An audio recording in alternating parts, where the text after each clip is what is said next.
বাংলাদেশের নতুন নেতৃত্বের সাথে বিশ্বের সব দেশকে কাজ করার আহ্বান জানিয়েছেন বাংলাদেশের প্রধান উপদেষ্টা ডক্টর মোহাম্মদ ইউনূস। শুক্রবার জাতিসংঘ ৭৯তম সাধারণ অধিবেশনে বাংলায় বক্তব্য দেন তিনি। এ সময় বাংলাদেশে বৈষম্য বিরোধী আন্দোলনের সময় ছাত্রদের বীরত্ব গাথা বিশ্ব নেতৃবৃন্দের সামনে তুলে ধরেন প্রফেসর ইউনূস। তিনি বলেন, বিপ্লবের সুফল ঘরে তুলতে হলে প্রয়োজন আন্তর্জাতিক সম্প্রদায়ের সহায়তা। এছাড়া বৈশ্বিক শান্তি প্রতিষ্ঠার পাশাপাশি সব ধরনের মানবিক বিপর্যয় রোধে সবাইকে ঐক্যবদ্ধ হওয়ার আহ্বান জানান ডক্টর মোহাম্মদ ইউনূস। আন্দোলন, সরকার পতন ও নেতৃত্ব পরিবর্তনের ৭ সপ্তাহ পর বিশ্বমঞ্চে বাংলাদেশ। নতুন এই রাজনৈতিক ধারার সাথে কতটা সম্পৃক্ত হতে পারবে বিশ্ব? সেই প্রশ্নের উত্তর খুঁজতেই সবার আগ্রহের কেন্দ্রে ছিলেন বাংলাদেশের প্রধান উপদেষ্টা ডক্টর মোহাম্মদ ইউনূস। বিসমিল্লাহির রহমানির রহিম।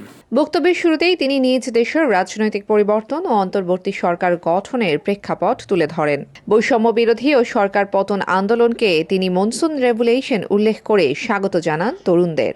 বাংলাদেশে যে যুগান্তকারী পরিবর্তন সংগঠিত হয়েছে তার প্রেক্ষিতেই আজ আমি বিশ্ব সম্প্রদায়ের এই মহান সংসদে উপস্থিত হতে পেরেছি। আমাদের গণমানুষের, বিশেষ করে তরুণ সমাজের অফুরন্ত শক্তি আমাদের বিদ্যমান রাষ্ট্র কাঠামো ও প্রাতিষ্ঠানিক আয়োজনগুলো আমূল রূপান্তরের এক নতুন সম্ভাবনার দ্বার উন্মোচন করেছে।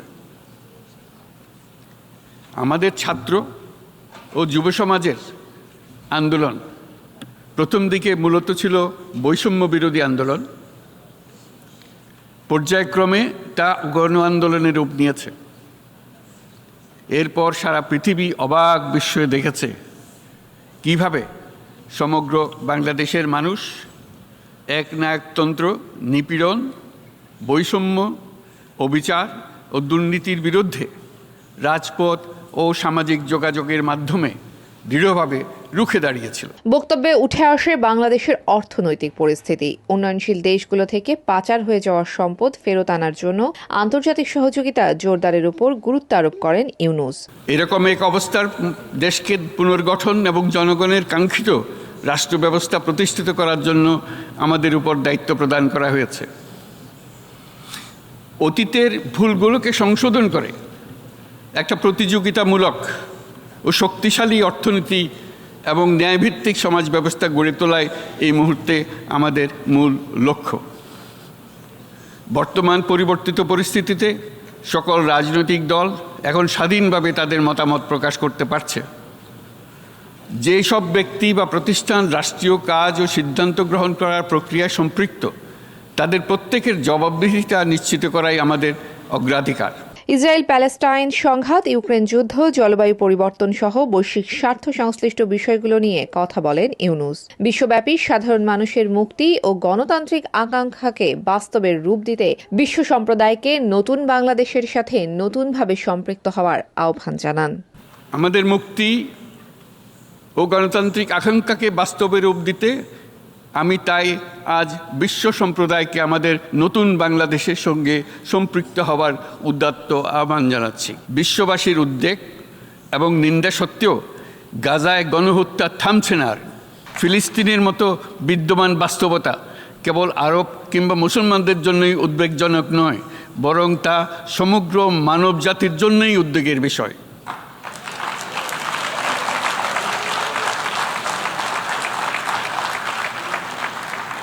একজন মানুষ হিসেবে প্রত্যেক ফিলিস্তিনির জীবন অমূল্য।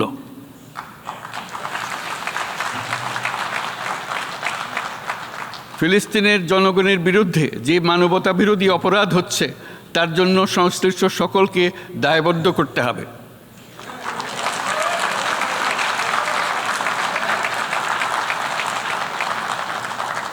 ফিলিস্তিনের জনগণের উপর চলমান নৃশংসতা, বিশেষত নারী এবং শিশুদের সাথে প্রতিনিয়ত যে নিষ্ঠুরতা বিশ্ব দেখাচ্ছে, তা থেকে নিস্তারের জন্য বাংলাদেশ অনতিবিলম্বে সম্পূর্ণ যুদ্ধবিরতির আহ্বান জানাচ্ছে।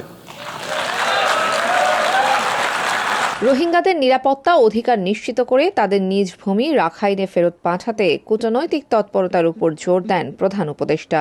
মায়ানমার থেকে বাংলাদেশে বলপূর্বক বাস্তুচ্যুত রোহিঙ্গাদের সহায়তা করতে আমরা অঙ্গীকারবদ্ধ। আমরা রোহিঙ্গাদের জন্য মানবিক সহায়তা কার্যক্রম চালু রাখা এবং তাদের টেকসই প্রত্যাবর্তন নিশ্চিত করার উদ্দেশ্যে আন্তর্জাতিক সম্প্রদায়ের পর্যাপ্ত সহায়তা অব্যাহত রাখার আহ্বান জানাচ্ছি। জলবায়ু পরিবর্তনের ফলে বিশ্বব্যাপী নেতিবাচক প্রভাব মোকাবেলায় আরও বেশি সচেতন হওয়ার আহ্বান জানান প্রফেসর ইউনূস। জলবায়ু সংকটের মোকাবেলা এবং বৈশ্বিক অর্থনীতি সুসংহতকরণে আমাদের যুগপথভাবে কাজ করতে হবে। বিশ্ব সম্প্রদায় এখন কার্বন মুক্ত পৃথিবী গড়ে তুলতে মনোযোগী হচ্ছে। বিশ্বের অধিকাংশ মানুষকে এই ধরনের পরিবর্তনের সুফলভোগী করতে হলে নেট জিরো পৃথিবীর দিকে আমাদেরকে অগ্রসর হতে হবে। বাংলাদেশের মতো দেশগুলোকে সাথে নিয়ে যেতে হবে। তা না হলে পারস্পরিক দায়িত্ববোধের মাধ্যমে পারস্পরিক সমৃদ্ধি অর্জনে আমাদের সার্বজনীন অঙ্গীকার পূরণে পিছিয়ে পড়ব আমরা। বক্তব্যে অটোনোমাস ইন্টেলিজেন্সের সুফল যেন বাংলাদেশের তরুণরা পায়, সেই ক্ষেত্রে বিশ্ব সম্প্রদায়কে সহায়তার আহ্বান অধ্যাপক ইউনূসের।